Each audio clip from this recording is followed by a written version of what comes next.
दिल के अरमा आंसुओं में बह गए, नरोत्तम मिश्रा फिर से खाली हाथ रह गए। क्या बीजेपी ने बीच का रास्ता निकालते हुए हेमंत खंडेलवाल को मध्य प्रदेश का प्रदेश अध्यक्ष बनाया है? क्या यह नियुक्ति कुछ वरिष्ठ नेताओं की नाराजगी का कारण बन सकती है? बात सिर्फ पद की नहीं बल्कि संगठन के भीतर संतुलन साधने की कोशिश की भी है। कैलाश विजयवर्गीय और नरोत्तम मिश्रा जैसे बड़े नाम चर्चा में थे, लेकिन मोहर लगी हेमंत खंडेलवाल पर। आखिरकार क्यों?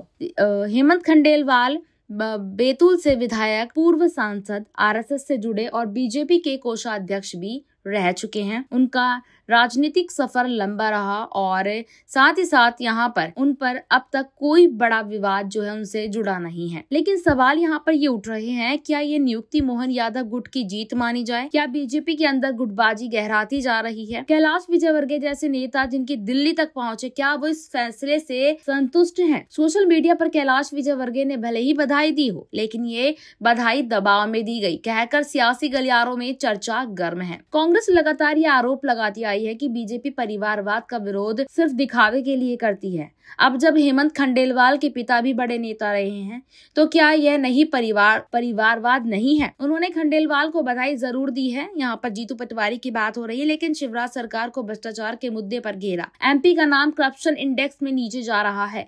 यह कांग्रेस की ओर से बड़ा हमला है। क्या नरोत्तम मिश्रा और कैलाश विजयवर्गीय जैसे दिग्गज खामोश रहेंगे? क्या बीजेपी ने वाकई संगठन में संतुलन बना लिया या यह तत्कालीन समाधान है? लेकिन कहीं ना कहीं देखा जाए तो वाकई में मध्य प्रदेश में करप्शन जो इस वक्त काफी ज्यादा देखने को मिल रहा है। कल ही की बात करें तो ज्योतिरादित्य सिंधिया के महल के बाहर जो सड़क बनी, कम से कम वो सड़क यहाँ पर 5 से 6 बार बन चुकी है और उसमें करोड़ों रुपए की लागत भी लग चुकी है, लेकिन एक बारिश में ही उस सड़कों पर गड्ढे नजर आने लगे हैं। तो कहीं ना कहीं अब देखा जा रहा है कि मध्य प्रदेश में करप्शन जो है खुलकर हो रहा है। एमपी में बीजेपी को नया प्रदेश अध्यक्ष तो मिल गया, हेमंत खंडेलवाल के नाम की घोषणा भी हो गई और 18 साल बाद कोई विधायक एमपी में बीजेपी का प्रदेश अध्यक्ष बना है। हेमंत खंडेलवाल के पिता भी सांसद रह चुके हैं, लेकिन इस रेस में कई नाम आगे चल रहे थे। सबसे प्रबल दावेदार के रूप में पूर्व गृह मंत्री नरोत्तम मिश्रा को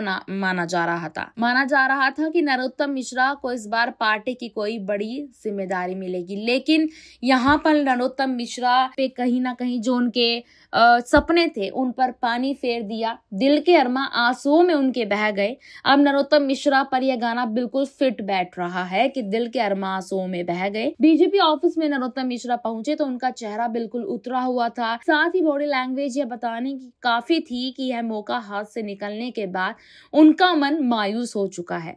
उतरे मन से वह पार्टी ऑफिस भी पहुंचे थे। मंच पर बैठे नरोत्तम मिश्रा के मन में अलग सी बेचैनी दिख रही थी, कभी भी उनके चेहरे पर चमक नहीं दिखी। तो कहीं ना कहीं देखा जाए तो देखिए, नरोत्तम मिश्रा एमपी में बीजेपी के कद्दावर नेता रहे हैं, लेकिन आने वाले समय में वो क्या कुछ ठोस कदम उठा सकते हैं? क्योंकि यहाँ पर सियासी गलियारों में ये चर्चा तेज है कि नरोत्तम मिश्रा जीतू पटवारी से मुलाकात कर सकते हैं। अब आगे क्या होगा ये तो आने वाला समय ही बताएगा। जीतू पटवारी से मुलाकात के बाद आखिरकार नरोत्तम मिश्रा क्या फायदा उठाएंगे, क्या नहीं? क्या बीजेपी ने सही फैसला किया? ये अंदरूनी कलह और गहराने वाली बात है। कमेंट सेक्शन में अपनी राय साझा जरूर करें। धन्यवाद।